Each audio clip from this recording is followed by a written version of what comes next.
You're listening to another great podcast in the MyMac Podcasting Network. GeeksPub. I'm Tim Robertson. He's David Cohen, and we're having Apple shared notes problems. God, it's so bad. It's so bad.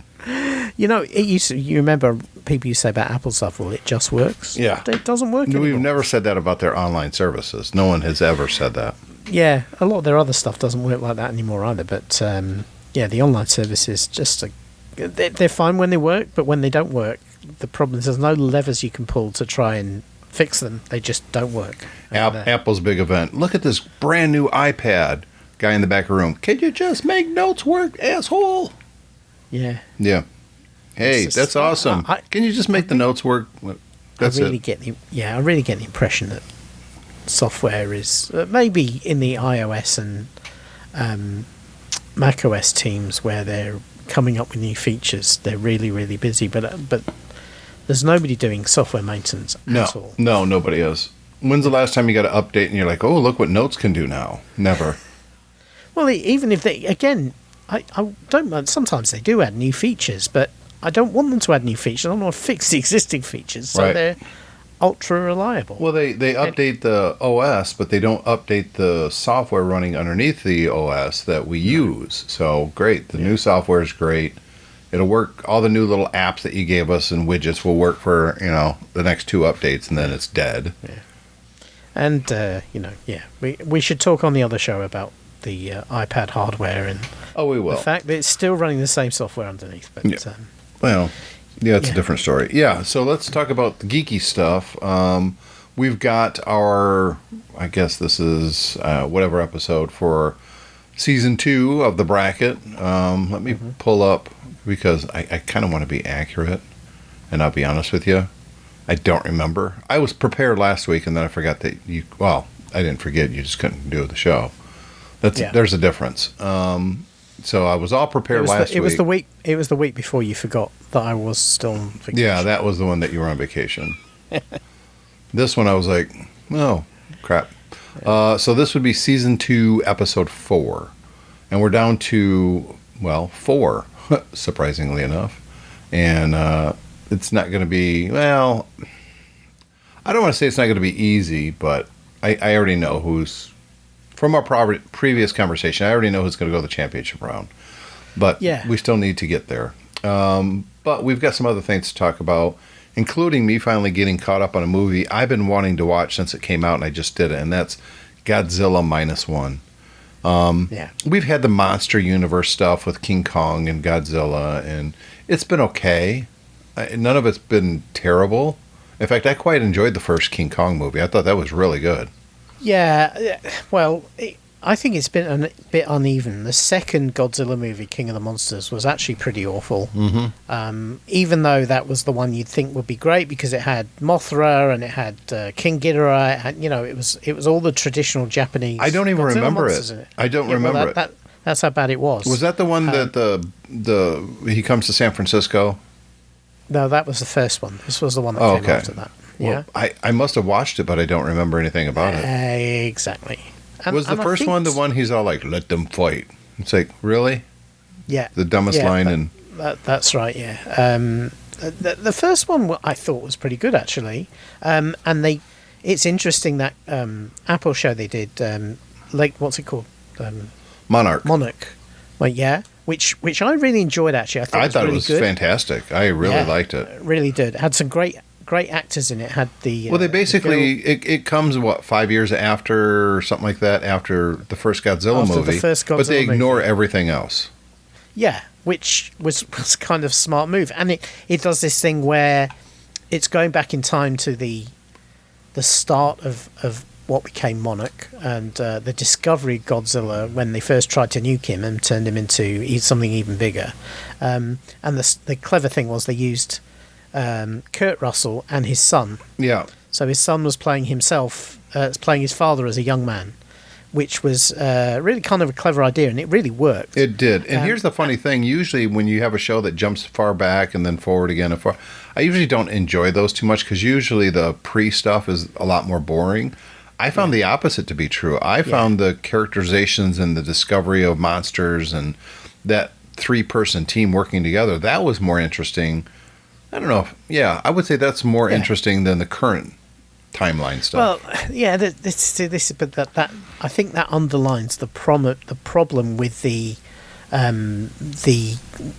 Western Godzilla universe is that they've put all this intrigue around this organization Monarch, but even in the show it's bizarre because they're meant to be the people who know all about the Titans, and yet it's clear they know nothing about the Titans, or very little, and what they do know they don't really understand. And secondly, they're meant to be the organisation that's going to deal with them, and yet they don't deal with them. They don't do anything. So they're kind of, it's, are they good, are they bad? And people change allegiances and sides a lot, and it's all very, very confusing. And frankly, I think it's a bit incomprehensible. And this is the problem they've had in the movies, is that you don't really understand kind of not what's going on, but why everything is going on the way it is.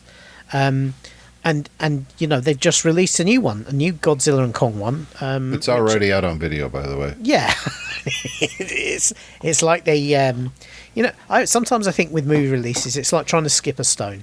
Well, the problem, I'll be honest with you, I don't know how good the movie is, but when the poster is Godzilla, who's not known for fast movement, and King Kong are running at the camera, that is just stupid. Stupid, yeah. Just don't. You're like, really? And the reviews I read were, it's okay, and I think that's the problem, is these things are meant to be big tentpole movies and they're okay. And to go back to my analogy, I think sometimes a movie release is like skipping a stone. Some stones skip a long way. Those are movies that really last and make an impact, and some just hit the water and sink. And Godzilla X Kong, because they're a team now for some reason. For reasons, yeah. Yeah, has sunk, and that's the sort of thing I'm going to wait till it comes on streaming, and I'll watch it there. And but the difference between that and what they did with Godzilla Minus One, which is almost like a reboot. That's a Japanese movie, isn't it? Yeah, this is done by the original inventors of Godzilla. And here's the thing: Godzilla was never supposed to be some kind of an anti-hero or he's a protector. I know they went that even with the original studio way back in the day, but the original concept of Godzilla was based on the Japanese fear of, nuclear weapons and what they can do and their long-lasting effects. Because you got to remember, the first one came out not very long after the United States dropped 2 atomic bombs. Yeah. And so this was playing right into the Japanese fear at the time, and it was. Yeah, and he's meant to be like a force of nature. Yes. The fact that you can't really stop a force of nature. You just have to endure it, and yes, it was a metaphor for the atomic weapon drops. Yes, what it did was it basically turned, because there's a bit of revisionism there. There was a reason that the US dropped atomic bombs on Japan. It wasn't just because they felt like it. They were at war, a very bloody, what looked like was going to be a never-ending war, because it didn't look like the Japanese were ever going to give up, and so they used these terrible weapons and brought them to their knees, literally. Yep. Godzilla is a way of using that as a metaphor without bringing in the whole, well, maybe it was our fault type thing, which is interesting because Godzilla Minus One takes a slightly different approach, because there's a very strong sense of in Minus One of the military don't know what they're doing and they don't know how to deal with these things properly, and in fact it's the people who have a better idea about how to deal with these things. So I thought Godzilla, and I posted this on Facebook, Godzilla Minus One, and I've seen, I think, every Godzilla movie. I was obsessed with those movies growing up in the 80s, because by then they weren't making any new ones, and they were on repeat. For us, it was always the station out of Chicago that you would get real clear on the weekends, which I always found amusing. But like every Saturday morning or every Sunday morning, they would have a Godzilla movie. So I got to, and it was on, there's maybe 8 of them back then, if that many. I don't even remember now. But they would just repeat the same movies over and over. And usually it was a 2-hour or a 2-movie block. You'd see 2 Godzilla movies. And I was obsessed with them. I loved it. The sound of Godzilla when he would, do that roar. Yeah. I loved it. Loved it. And yes, it was cheesy, and it was a guy in a costume, and I knew that, but I completely bought into it. The tanks look fake as hell. Okay, I get it. The buildings were paper mache when he's crashing it. I get it. Yeah, but it didn't matter. Suspension of disbelief. Yes, it absolutely was. You know. You just bought into it. Yeah. And I haven't in any Godzilla movie. That one they did in like 2000 with Matthew Broderick, there was parts of that I liked, but that wasn't Godzilla. It didn't look like Godzilla. It was kind of dumb. They took a very different... They basically said Godzilla was a big dumb animal. Yes. And they kind of took that approach to it. Which doesn't work for the character. Not really, no. Because there's no Mystique. motivation behind what's happening. Or a mystique behind the character. Yeah, exactly. Godzilla just shows up and does stuff. And if you kind of go, well, it's just an animal, a big animal, then, it's just like, that whole movie was... bad. There were parts of it that were okay, but all in all, it was unsatisfying, Yes. I think. So we get to, the monster universe, and they're hit or miss, and you can take them or leave them. But Godzilla Minus One is a different beast. And I have to say, the best Godzilla movie I've ever seen. Oh, absolutely. It was so good. And remember, you don't see Godzilla a whole lot in this movie. No, in fact, you see Godzilla near the beginning, and then for a whole hour, no Godzilla. It's all character stuff. In a foreign language. In a foreign language, but not only that, the character stuff is really, really good. Really good. You buy into this. These are people who find each other in kind of ruined Tokyo after the war, and circumstances means this group ends up together, and then you spend an hour just watching them trying to recover from what they've been through in the war. Yeah, and obviously the lead character, the guy, he's got these very complex feelings of survivor guilt.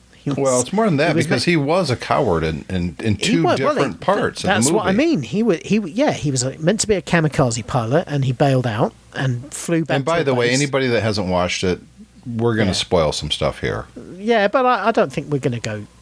I mean, the thing is, it's in some respects it's an unspoilable movie, because the actual beats are the usual things you would expect in a monster movie. Monster discovered, stuff happens, monster attacks a city, Tokyo in this case. Yeah, more stuff happens. Monster is dealt with in some way. Yeah, I mean, those are the three acts. Yeah. But as I said, they just hang it all on this incredible characterization and motivation, which means the story really works, because you just buy into these people. Yeah, again, the monster is the monster, but you understand why they do everything they do, and everything they do you kind of get behind and are into. Well, because they did character building, motivation, they did all the stuff that it seems like big screen movies have kind of forgotten to do. Yeah. I mean, some of them do, like Captain America movies, the first two, were they actually spent the time and built these characters up. That's what you're supposed to do. Yeah. They do just a fantastic job. I don't speak Japanese. I can't understand Japanese. All I have is the translation on the bottom of the screen. Yeah. And I completely bought into every single character. I understood why, like when he goes and sends all those letters out and the guy finally shows up, yeah, and the first thing he does is beat the shit out of him. Yeah. Completely understandable. Yeah. You understand why he does that. Yeah. I loved it. I thought it was fantastic. Yeah, here's the thing. I mean, this is you might think, oh, this is just a small cast movie. I mean, that's another problem with some of these big blockbusters, is they have a core group of 4 or 5 people, and the whole movie revolves around what they do. This has a really big cast, and not to be stereotypical about this, but one of the difficulties that we have with Asian people, and Asian people sometimes have with us, is that if you don't live in that culture, it can be quite difficult to tell some of these people apart, particularly in a movie. And yet you very quickly, because of the way they act and their characterizations, even though you can't really understand their voices, you quickly get who is who's related to who's who likes who doesn't like who, and all of this sort of thing. It's all done so well. Yeah, all the characters have depth to them. You can and not only that, you can understand. You may not understand what they're saying, but you can understand the emotions of the characters from the acting. even though you don't understand what they're saying, you're reading the subtitles. I mean, the acting is that good. It was fan. I don't know any of these actors. I don't know if I've seen them in anything else. I don't know if they've been in any English-speaking roles. I have no idea. Yeah. The guy played the mad scientist. Yeah, I think I've seen him. I've seen him in something else. I agree. But I couldn't tell you what But it I is. think that has more to do with his hairstyle in the movie. Yeah, maybe. It was kind But of again, the Albert Einstein craziness thing going on. You see, in a regular Hollywood Western movie, he would have some brilliant idea that would save the day. Yeah. he has a brilliant idea, and you kind of realise it would save the day, but they can't pull it off. And then something else happens. It's just so well done. Yeah. It really is. And this. I think we talked about this when I talked about the movie. This movie was made on a minuscule budget compared to a Hollywood movie, and it looks amazing for the It does. For the special effect, for the money they spent on the special effects. And it really just goes to show that it's not necessary to spend $150 million bringing these things to the screen. And actually, you could spend a lot less money, and they can be better. Because this is, as you say, the best Godzilla movie you will ever see. It so far. I mean, I don't want to rule out that they can't make a better one.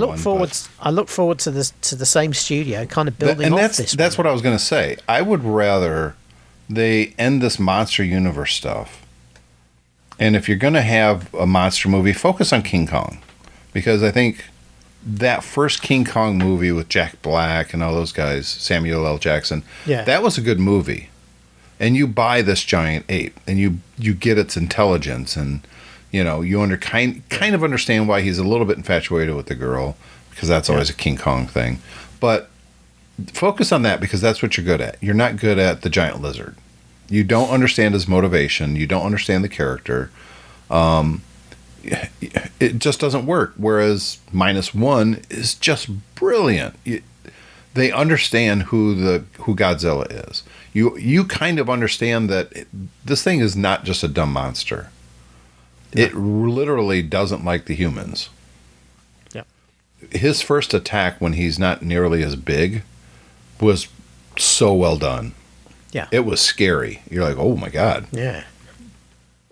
So, if you haven't seen Godzilla Minus One, it's out on digital now. 100% worth getting. Yeah. I'll watch it again. In fact, it's one of the few movies that if it were to be re-released in theatres, I'll probably go and watch it in theatres. Wasn't it black and white when it first came out? No, they did a black and white one afterwards. Yeah, okay. They did a director's cut that was in black and white. Yeah, see, I saw the color one, and I kind of wish I would watch it in black and white, because I think it would have been a little bit more authentic from what I remember of Godzilla movies, because they were all black and white back in the day. Well, not all of them. They finally came out in color, and it always looked bad. So they were in 70s Technicolor, which was bad. The problem back then is they brought colour in, and it made it really obvious that it was being filmed in the studio by a guy in a suit. Yeah. Stick with your strength, I think, is the point there. Another movie I watched, and I don't know if you've seen it yet, is Dune Part 2. I have not seen this one yet, but I did watch. I'd caught up on the first one because I'd not seen the first one. So the first one I would give a strong C+, maybe even a B-. Yeah. But it's kind of uneven. They make it so they assume that you already know the story, and you're just enjoying the new retelling of it. Except I've never read the Dune series. It was, I don't know, it just never really appealed to me. And then I saw the really bad, 80s movie or 90s movie? I think it was 80s. Yeah, it was the David Lynch. Yeah, that was David bad. Lynch one. It was mid-80s, it think. Yeah, it was so bad. It really was. And the CGI just killed it. So I watched the first movie, and I found it enjoyable. And enjoyable enough to give Part 2 a chance. Part 2 is freaking brilliant. I would give it an A-. It is so much better than Dune Part 1. And I thought it was only going to be 2 movies, but no, there's going to be more. Yeah, my understanding is that because of the way it ended up being structured, like Dune Part 2 is like a big third act for the first movie, which is really what the first movie was lacking, because it fell flat, because the stuff at the beginning of the movie, the kind of the political intrigue, you obviously most people know what's coming. They're moving to this planet and they're being set up to fail. And you kind of know, well, that's what's happening. But for some reason, the takeover, they kind of fall from grace, which they all know, even in the universe, they know is coming. Kind of fell a bit flat, and then they ended up with this kind of weird third act in that movie that I just actually it's meant to be setting up Paul as the Messiah. Yeah, well, not even that. Well, that's being talked about, but it's setting up that him and the people are going to be accepted by these desert dwellers. And the way it's done was just a little bit odd, and things happen that you don't quite understand. And the idea, obviously, was to kind of leave you gasping for the sequel. But I felt it was, like you say, it was okay, but it wasn't mind-blowingly good. Yeah. If you have an entire day, it's worth watching 1 and 2 together, because you will enjoy number 1 way better after you've seen number 2. Because, and it's not special effects stuff. It's character building. It's the story itself and the progression. And it's the fish out of water story, which is always entertaining. It's, is this guy... Quite literally fish out of water in this case. It's so much better. It just is. And you understand where everyone's coming from now. Whereas in the first movie, it's just kind of all over the place. You're not even sure, okay, I don't understand why. Well, what is happening here? I think I remember reading that when I read the books as well. I remember spending a lot of time thinking, these people know what's coming. They know they're being set up, and yet they just kind of walk into it blissfully, and go, oh, okay. or you're not even unaware. It's just like, we know we're going to get get shafted, and we're probably all going to die, and they just go, oh, okay, well, sucks to be that's us. the way it is. I'm just going to roll with it. And you just kind of think, well, and obviously the whole point was a framing device. You need, Frank Herbert wanted to get Paul into the desert of Arrakis so that he could turn him into a messiah, it just didn't really, even in the book, it didn't really strike home. There was a lot of cool stuff in there. And Frank is great at world building. Yeah. Well, that's it. The stuff you're really interested in, the stuff you want to know more about, there's so little of that in those early books. So you want to know, how does the Space Guild work? What does the spice allow the navigators to do? Why is it so important? You also want to know these Bene Gesserit women, who you just think, why are they kind of sneaking around the shadows? These people are badass. They should be running the world. Yeah. Yeah. And they're not. And, they kind of, and you just think, they're because they're like superpowers. Yeah. They can see into the future. They can. Well, they're more witches than anything. Yeah, exactly. Yeah. They can make people do things. They've got a special martial art that's, apparently nobody else can do, and all of these things. And it's interesting because all of the technology in Dune always has everything they do has a fatal flaw, which kind of makes it pointless. Yeah.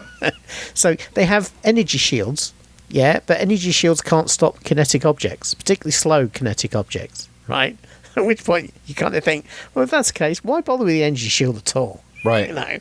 Yeah, because what happens is everyone fights, and then as soon as they get close to each other, they very slowly stick a knife through the shield. Yeah, which is dumb. Which is just like, well, why bother with that then? So why not have armor on under the shield? Yeah, we have stab vests now. Yeah, exactly. But no, they just sit there and let somebody knife. There's a lot of weird things in Dune, and the big stuff is amazing. The ecosystem, like you say, the world that he created, the idea of the sandworms. Well, they do take the new one and make it small, if that makes sense. They really do focus on Atreides and his journey to become who he's going to be. There's a lot of action, don't get me wrong, but it's action based on the character development. And they didn't do enough character development in the first one to make it a great movie, just an okay movie. Yeah. Part 2 is so much better. Okay.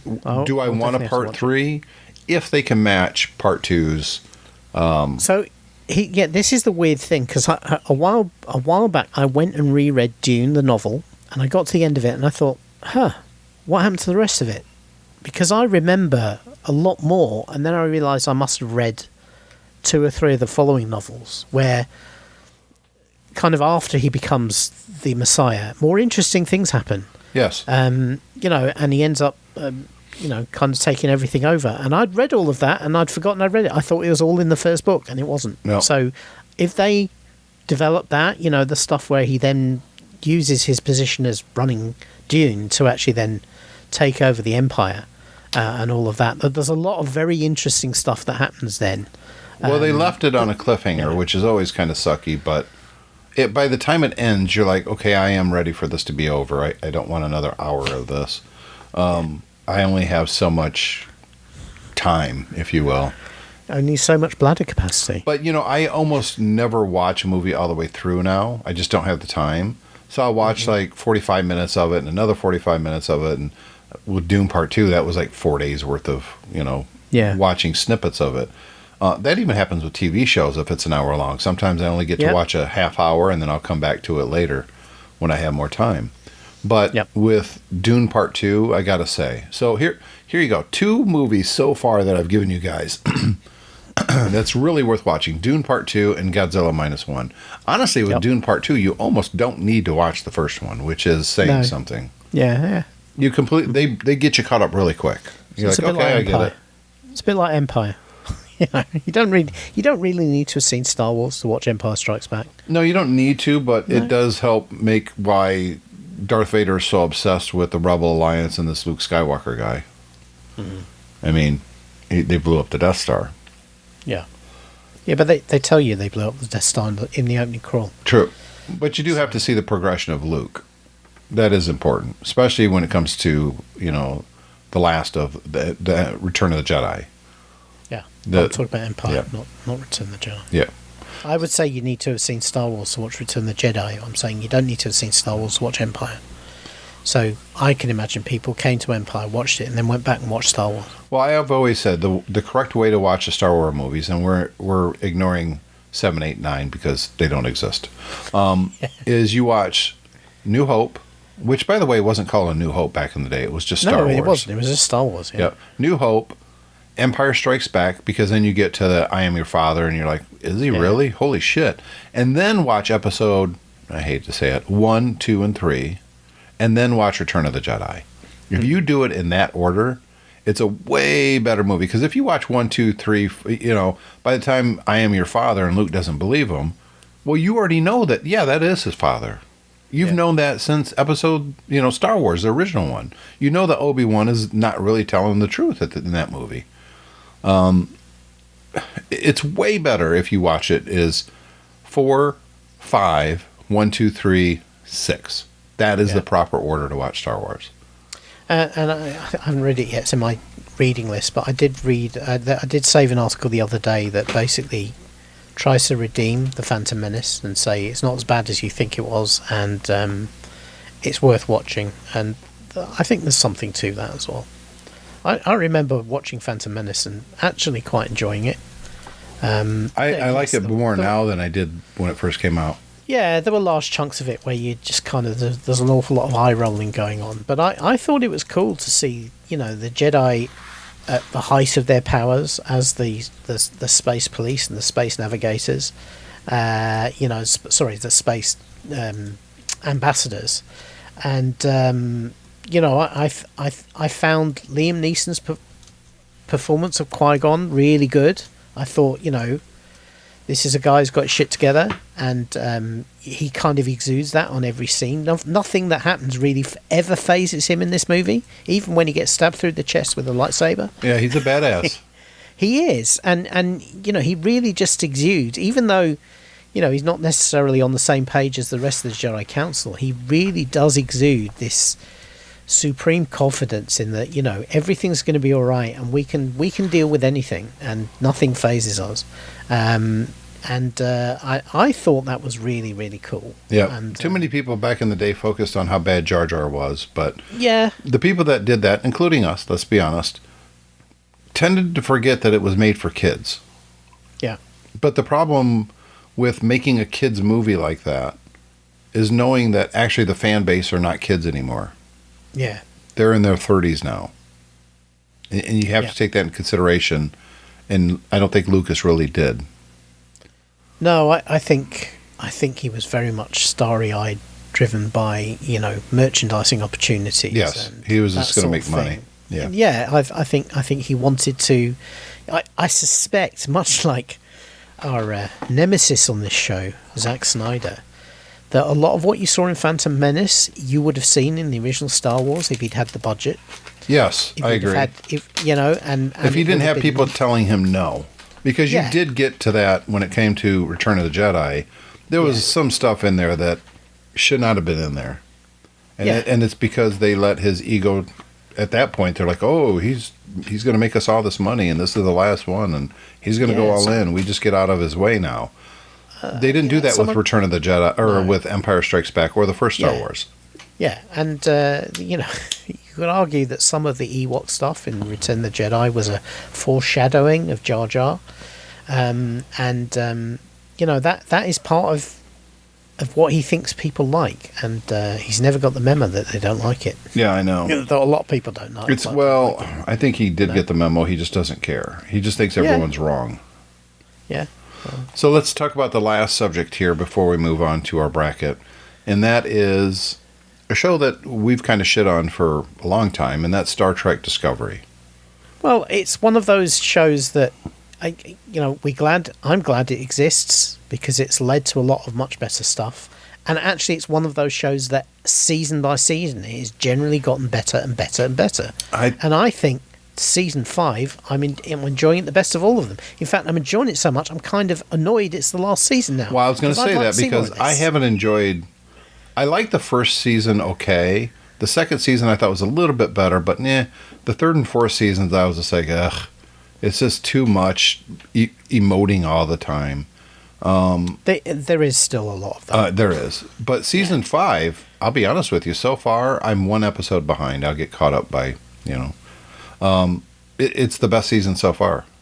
It's a classic season. It feels like Star Trek now. Yeah, and it's for a start, congratulations to go back and taking some obscure episode from the TNG and hanging an entire season on this. I've always that episode of Next Generation always bothered me. The progenitors, is that what they call them? Yeah, that's right. Yeah, they're the ones that created life in the entire universe. That always kind of bothered me. I'm like, but it kind of made sense as why everybody is basically humanoid looking, right?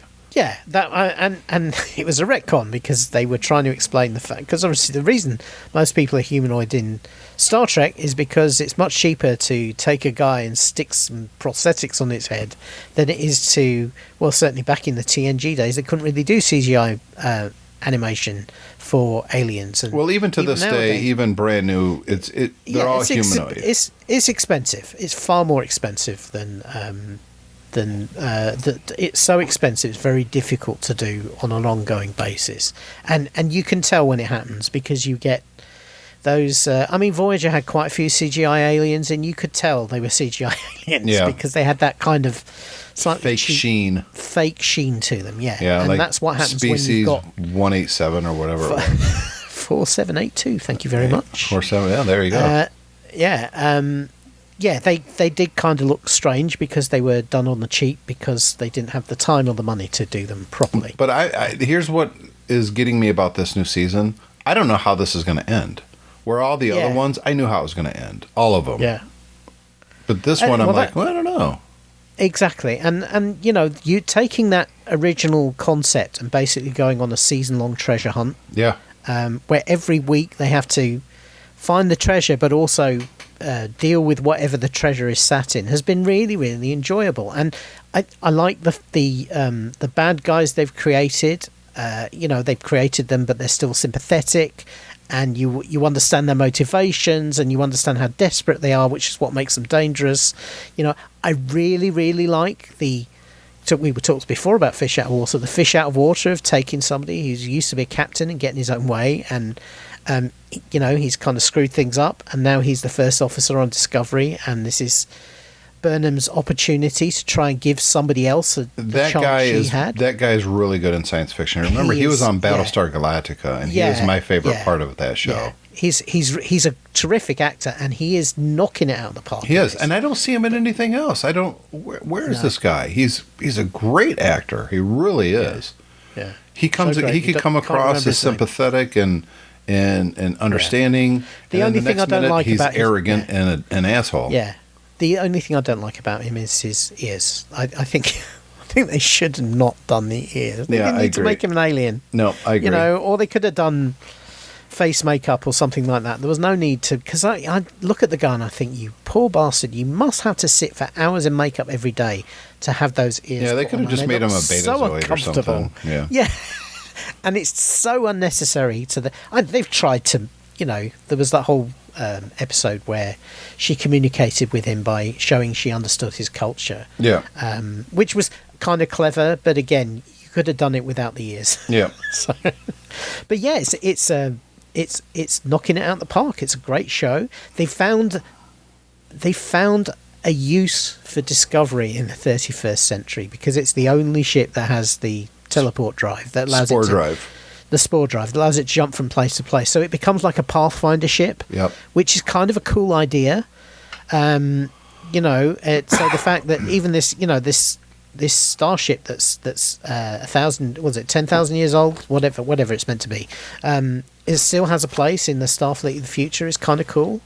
All of it's working really well, and as I say, I kind of wish we could have had more of this in earlier seasons, because it's one of those ones where by the end of the season they're kind of building up to it. This is going to be universe affecting outcomes, which is one of Star Trek's, one of Discovery's particular tropes, which has really become a bit tiresome, because as you say, by about third and fourth season, you just kind of think, wow, the whole future of the universe depends on this group of people again. It's becoming a bit unlikely, which is weird to say for a Star Trek show. One of the things I like about Strange New Worlds is it's not like that. No, it's literally just mission a week. They've got things to do, and there's overarching stories and everything like that, but it's not that level of pressure all the time. Maybe that's why the people in Discovery spend so much time talking about their feelings, because they're just depressed by the fact that every year they have to save the entire universe.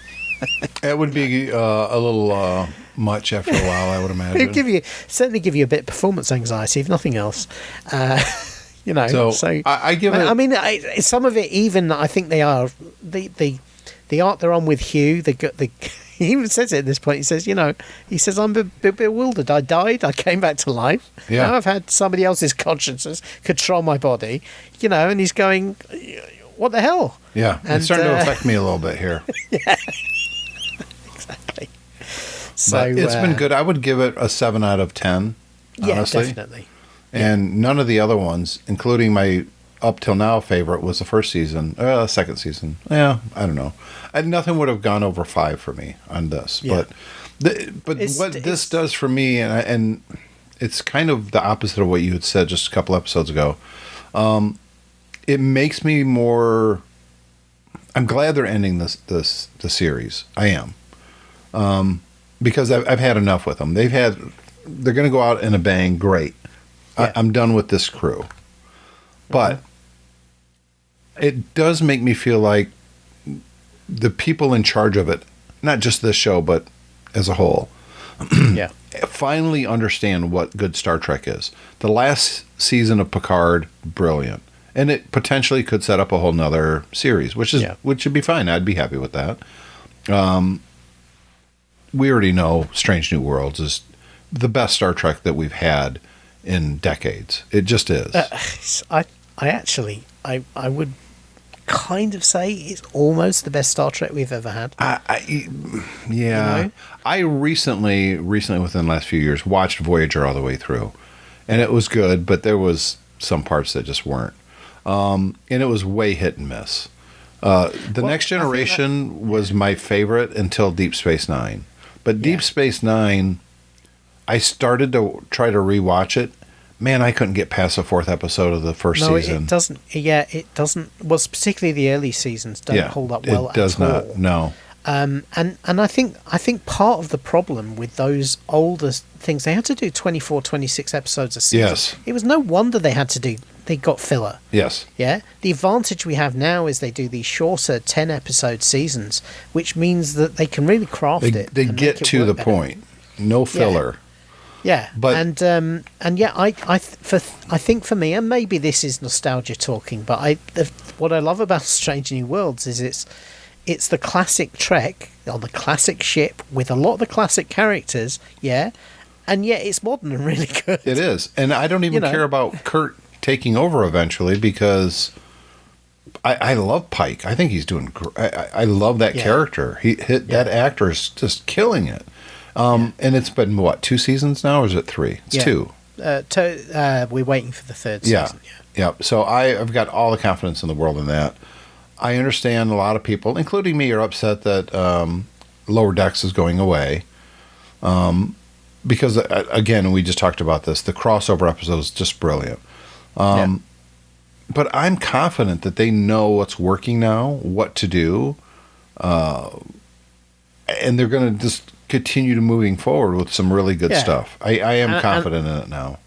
I actually have mused on the ending of Lower Decks, and one thing that actually did occur to me is that part of what makes it work is it's so self-referential back to The Next Generation, and you can only mine that for so long. Exactly. Especially for a show that's quite old now, and a lot of people have never seen. Yes. So, actually, given that, it's probably one of the motivations that they also want to go out on a high rather than keep mining. And I'm glad because of that. Cave. Exactly. Yeah. Because that's just going to get old after a while. It's like, all right. Well, what do you do then? Because they can't really refer to Voyager because all of that stuff happened, away Delta from Quadrant. the Federation. Yeah, Right. the Delta Quadrant. So, where else do you go with it? You can't. And Exactly. Yeah. So, anyways, let's get on to season 2, episode whatever, 4 of our bracket. So we're at a tricky point. We're down to 4 movies. And we've got to figure out which 2 are going to move it to the championship round, which will be on our next episode. And I think we already kind of know. But let's start at the top. The first one is the 2012 film The Avengers against Superman 2. This is not a completely knock it out of the park one, because initially I look at that and I go, well, Avengers, of course, because that was such an iconic movie.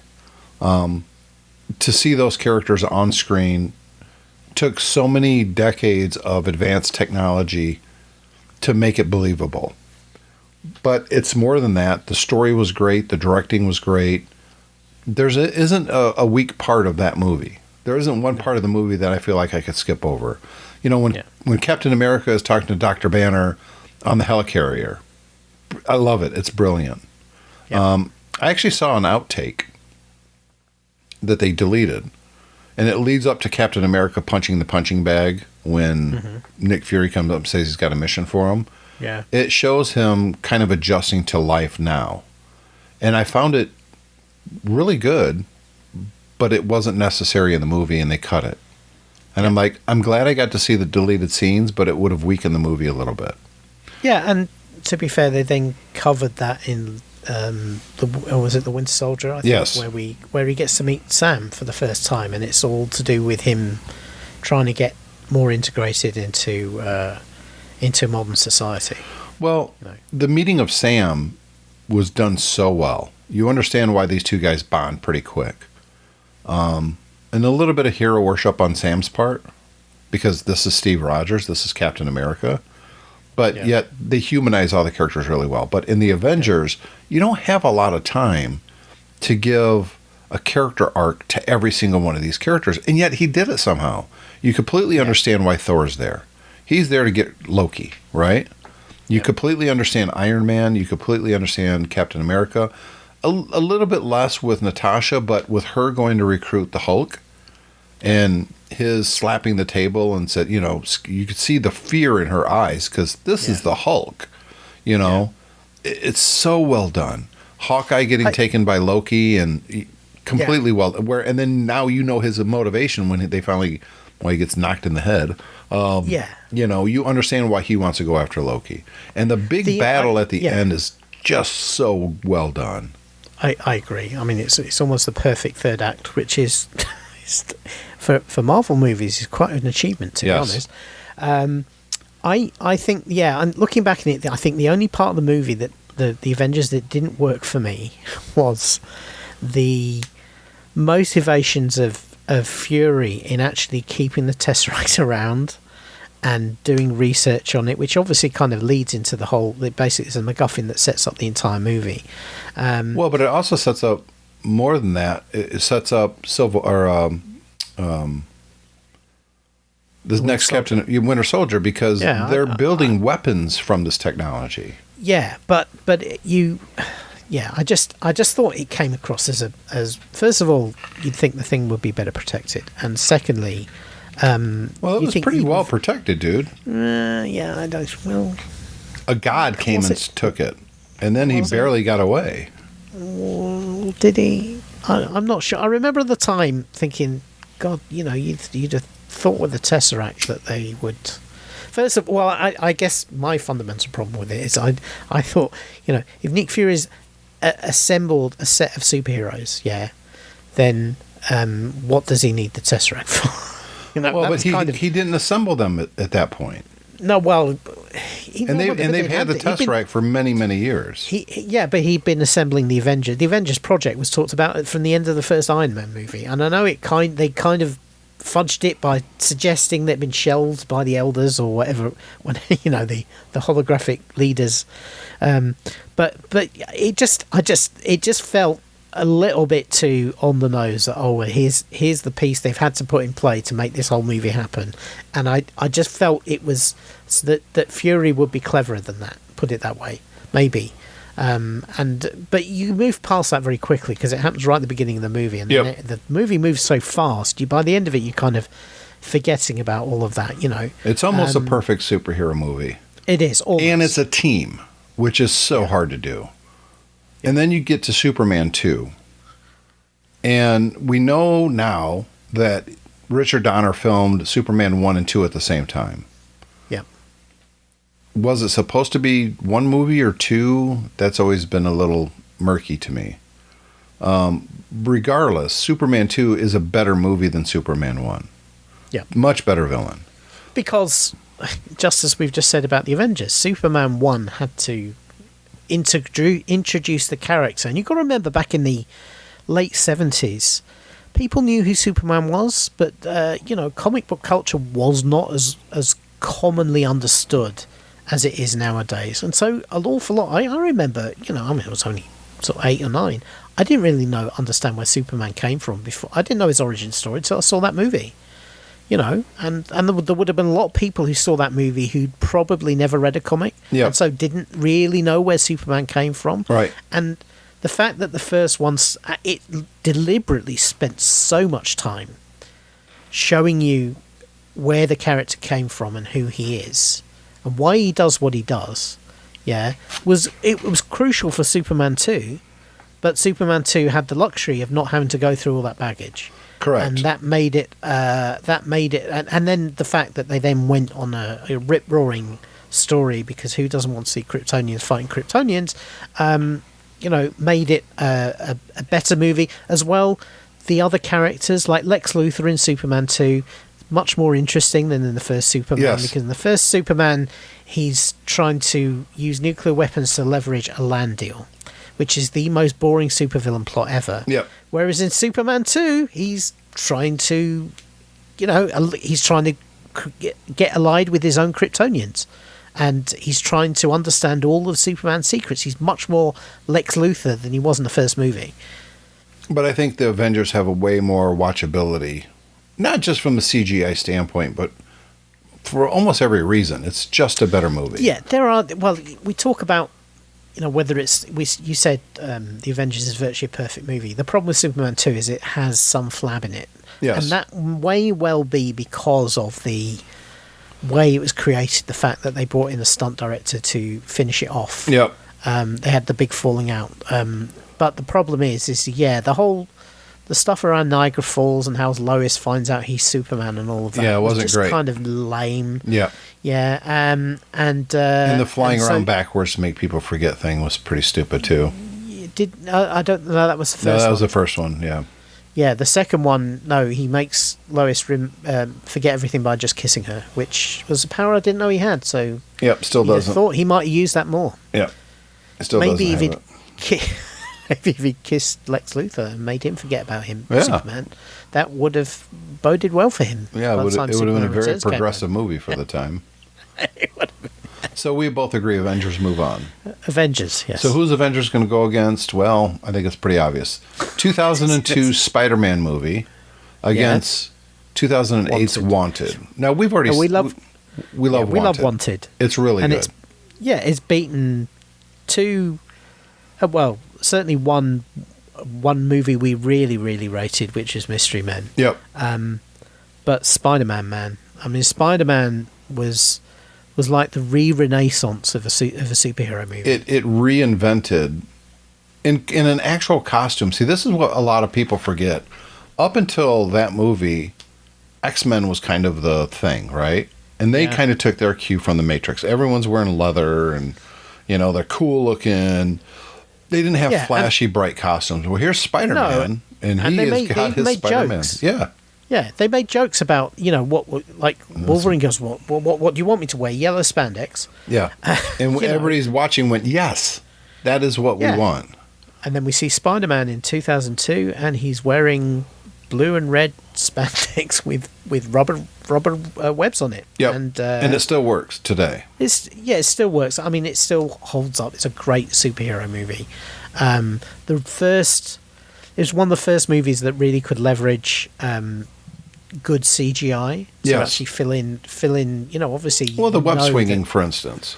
Yeah, they did a lot of that by CGI, but also that was one of the first movies where they used an awful lot of CGI to remove structure that actually enabled the stunts to happen. Yes, and so it's weird because we're talking about a human spider, but it feels very grounded for a superhero movie. It does. And you believe in. Look, you believe that he has these powers. You get to see him learning about them and practicing his web swinging and all that. But you also understand his motivations, that when Uncle Ben dies, how bad it affects him. Tobey Maguire in this movie was great. You get the what's the word I'm looking for? The vulnerability of Peter Parker. That when he puts on the mask, that vulnerability goes away. Yeah. He really did a great job in this, which I find very interesting because by all accounts he's not a very nice person in real life, but in this if you read the book Molly's Game about the lady who used to run the Hollywood poker parties, he wasn't very nice in that, and she had no reason to throw him under the bus, but apparently he can be a bit of a dick. Never mind, though, because he wasn't in Spider-Man. And he was a little bit in Spider-Man 3. Well, yeah, probably channeling some real experience there. But much as I love Wanted, I think Wanted is a great comic book movie, and it was much better than it had any right to be. Way better. To be honest, yeah. But it's not. Was there a Wanted 2? It seems like there was. No. No? No. Which is probably a good thing. Yeah, I think sometimes something is so good on its own you don't need to revisit the well, and you actually it's a common thing. People say the sequel's always worse than the original. Not in all cases, but I think in Wanted's case it would have been. Well, I think it is the case with Spider-Man and Spider-Man 2. I think the one with Dr. Octopus is a better movie. Yeah. Way better. But that's not here. Spider-Man is 2002. It's going to win. It's going to go up against the Avengers, and that's a hard one. That is a tough battle. That is a really hard one because I like both of these movies for different reasons, but regardless, I think they're the pinnacle of superhero movies. It's because of these two movies that we are where we are. Yeah. So, and they're 10 years apart, and I think you would think that, well, from a CGI standpoint, the Avengers is going to be, better than Spider-Man, but it's really not. It's not CGI, though. It's not about the CGI. No, it's about storytelling and the story. Yep. So we're going to get to that on the next episode. We hope you guys enjoyed this one. We'd love to get feedback. Easy to do, the show at GeeksPubPodcast.com. You can go and find us on Twitter and Facebook, but we do it under our sister show, Tech Fan, which we'll be back next week with, I believe. And I do have one scheduling thing next month, middle of next month. I'm going to go to New York, and we're leaving at like 4 o'clock in the morning on a Sunday. So unless I do it from the road and I'll be somewhere in Pennsylvania driving, it's not really feasible to do. So why is that a problem? Other people in the car making noise and then road noise. Why? Yeah, so? Yeah, true. What's your point, man? Yeah, People demand the content. I know it. Yeah. Otherwise, all those big-time sponsors who pay us those hundreds of thousands of dollars a year will be disappointed in us. They'll drop right off. So we'll see you guys next week on Tech Fan, and we're going to talk about the new iPad that just came out, what David just got himself, I think. Yeah, interesting. So we'll see you then. Bye.